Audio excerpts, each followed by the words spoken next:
সারা দেশের ন্যায় টাঙ্গাইলের ঘাটাইলে কেন্দ্রীয় ইটভাটা সমিতি ঘোষিত কর্মসূচি অনুযায়ী ইটভাটায় মোবাইল কোড জরিমানা ভাঙচুর বন্ধের প্রতিবাদে মাননীয় প্রধান উপদেষ্টা এবং মাননীয় উপদেষ্টা পরিবেশ ও বন ও জলবায়ু পরিবর্তন মন্ত্রণালয়ের বরাবর স্মারকলিপি প্রদান ও বিক্ষোভ সমাবেশ করেছে বাংলাদেশ ইট প্রস্তুতকারী মালিক সমিতি ঘাটাইল উপজেলা শাখা। মঙ্গলবার বেলা 11টায় ঘাটাইল উপজেলা পরিষদের মূল ফটকের সামনে বিভিন্ন ইটভাটার মালিক ও শ্রমিক মিলে স্মারকলিপি প্রদান ও বিক্ষোভ সমাবেশটি ঘণ্টাব্যাপী অনুষ্ঠিত হয়। বিক্ষোভ শেষে ইট প্রস্তুতকারী মালিক সমিতির নেতারা উপজেলা নির্বাহী কর্মকর্তার মাধ্যমে মাননীয় প্রধান উপদেষ্টা এবং মাননীয় উপদেষ্টা পরিবেশ বন ও জলবায়ু পরিবর্তন মন্ত্রণালয় বরাবর স্মারকলিপি প্রদান করা হয়।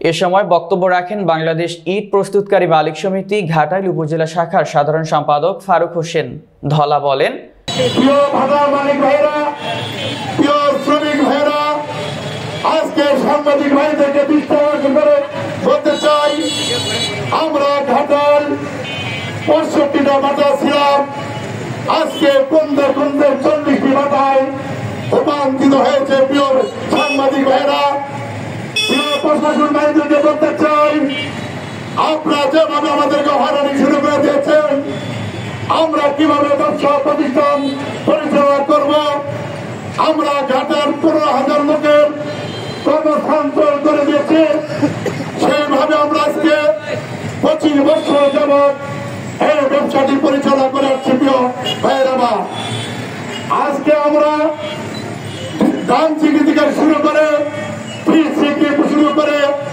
ঠিকঠাক শুরু করে ৩ ধাপে আমাদের সরকারে হয়রানি করেছে। আজকে তত্ত্বাবধায়ক সরকারের কাছে, মাননীয় উপদেষ্টা মহোদয়ের কাছে আকুল আবেদন জানাতে চাই সাংবাদিকের ভাইদের মাধ্যমে। আজকে আমরা যেভাবে এই সারা বাংলাদেশে, বিশেষ করে ঘাটাল উপজেলায় পাড়া মালিক সমিতি যেভাবে মালিক ভাইরা হয়রানি শিকার হচ্ছে, তারই প্রতিবাদে আজকে আমরা এখানে উপস্থিত হয়েছি। প্রিয় ভাইয়ের আমার, আপনারা ইতিমধ্যে লক্ষ্য করতে পেরেছেন আমাদের শ্রমিক ভাইরা তারা কিভাবে আজকে আমাদের সাথে একাত্রিত ঘোষণা করেছে। এই ব্রিক মিল যদি বন্ধ হয়ে যায়, ঘাটালে ২০,০০০ শ্রমিক তারা আইন দ্বারা বিচ্ছিন্ন ঘটবে। তাই আমি বলতে চাই, প্রশাসনকে ভাইদেরকে বলতে চাই, দয়া করে আমাদের ইতিমধ্যে আমরা দাবি জানিয়েছি, আমরা তীব্র মহোদয়ের কাছে আবেদন জানাতে চাই। সেই আবেদনটা আপনার মাধ্যমে মাননীয় প্রধান উপদেষ্টা, মাননীয় পরিবেশ উপদেষ্টার কাছে জানি আমাদের দাবি দুর্ঘটনা পৌঁছাতে পারে। প্রিয় ভাইয়েরা, পরিশেষে বিজয়ীকে বলতে চাই, আমরা আজকে এখানে কিছু রাস্তায় দাঁড়িয়েছি, আমরা বিভিন্নভাবে হয়রানি শিকার হয়েছি। আমরা গভর্নমেন্টকে ট্যাক্স দেই, হাইকোর্ট দেই, জমিনে খাজনা দেওয়ার পরেও আমাদেরকে সঠিকভাবে আমাদের ব্যবসা পরিচালনা করে দিতে চায় না। আমাদের কোথায় কোথায় ৭ লাখ ১০ লাখ টাকা পর্যন্ত আমাদের জরিমানা করে থাকে। আজকে পত্র রাখতে চাই, আমরা ডাম্পিং থেকে শুরু করে আজকে ঠিকঠাক পর্যন্ত আমরা পৌঁছেছি। আমরা প্রত্যেকটি লোক ঋণ করে, ব্যাংকে লোন করে এইভাবে ব্যবসাকে আমরা পরিচালনা করে থাকি। আজকে আমরা জরিমানার পথে হয়েছি। আপনারা যদি এইভাবে আমাদেরকে হয়রানি করেন, ভবিষ্যতে আগামীতে বাংলাদেশ ইট প্রস্তুতকারী মালিক সমিতি ঘোষণা দেওয়ার জন্য প্রস্তুত রয়েছে।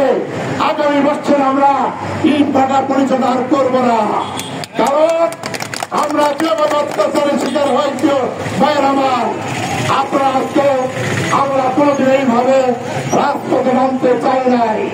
আমাদেরকে প্রশাসনে এবং অন্যান্য কর্মকর্তা যারা রয়েছেন তারা আজকে বাধ্য করেছেন। আমরা কেন আমরা রাজপথে এখানে উপস্থিত হয়েছি। প্রিয় ভাইয়ের আমার, আমি শুধু সাংবাদিক মাধ্যমে পরিষ্কার একটি কথা বলতে চাই, আমাদের তীব্র মহোদয় আপনি এখানে এসেছেন, আমি আপনার কাছে বারবার কথা বলেছি, আমি একটা কথাই বলেছি, আপনার আমাদের অভিভাবক, আমাদের ভুল ত্রুটি থাকতে পারে, আপনি সেই ভুল ত্রুটি দেখে আমরা সুন্দরভাবে তাদের ব্যবসাটি পরিচালনা করতে পারি। আমরা সরকারকে সহযোগিতা করতে চাই। আমরা সরকারের উন্নয়নের কাজের জন্য আমাদের জবাবে বিঘ্নিত দেওয়া হয়, প্রশাসন থেকে আমরা সেইভাবে উন্নয়নের কাজের জন্য প্রশাসনকে সহযোগিতা করে থাকি। প্রিয় ভাইরা, আজকে পরিষ্কার বলতে চাই, যদি আপনারা এখান থেকে সরে না আসেন, আমরা ঘাটালে অবস্থান কর্মসূচি ঘোষণা করতে চাই। আজকে আমরা পূর্ণ মহাদের কাছে স্মারকলিপি দিব। এই স্মারকলিপির মধ্য দিয়ে আমাদের দাবি দেওয়া মাননীয় উপদেষ্টা মন্ডলী, মাননীয় পরিবেশ মহোদয়, উপদেষ্টা সদস্যবৃন্দদের কাছে আমাদের দাবি দেওয়াগুলো আপনারা পৌঁছে দিবেন। প্রিয় ভাইয়ের আমার, আমি আর বক্তব্য জিজ্ঞাসা করতে চাই না, শুধু এইটাকে বলতে চাই, ঢাকা উপজেলা এই প্রশাসন সমিতির পক্ষ থেকে শ্রমিক ভাইয়ের আপনার জবাবে আমাদের আগে সাড়া দিয়েছেন।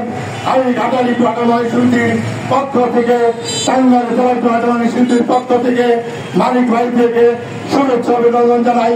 পাশাপাশি আমাদের শ্রমিক ভাইয়েরা যেভাবে আমাদের সহযোগিতা করেছেন তাদের প্রতি কৃতজ্ঞতা প্রকাশ করে